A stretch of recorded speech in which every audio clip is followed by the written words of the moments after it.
Well, efforts are underway to get a COVID-19 vaccine to those who need it most as soon as possible. And when it comes to Kenya, it may cost you 1,000 shillings to get vaccinated against the COVID-19.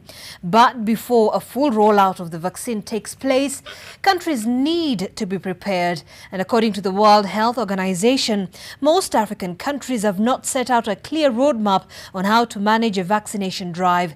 Omolo explains why Africa isn't quite ready and what this could mean for the continent.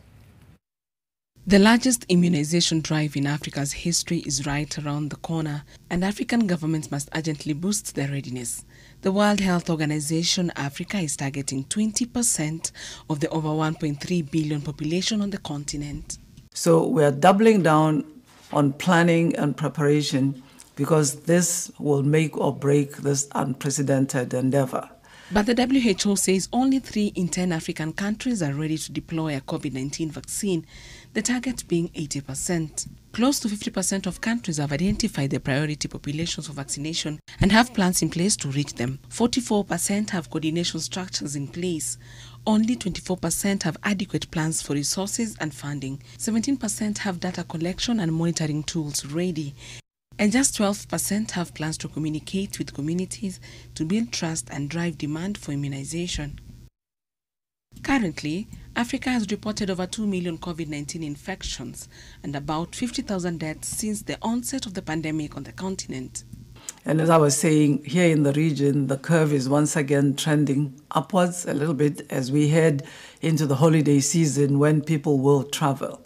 The World Health Organization estimates the cost of rolling out a COVID-19 vaccine to priority populations in Africa will be around $5.7 billion or about 627 billion Kenya shillings. That's almost equivalent to the cost of building 2 SGRs.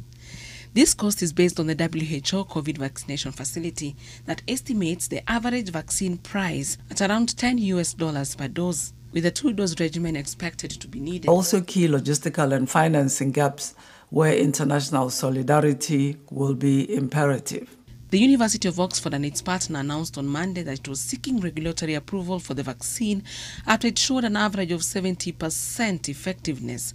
The rates jumped to 90% when an initial half dose followed by a full dose was given. Omolo, NTV.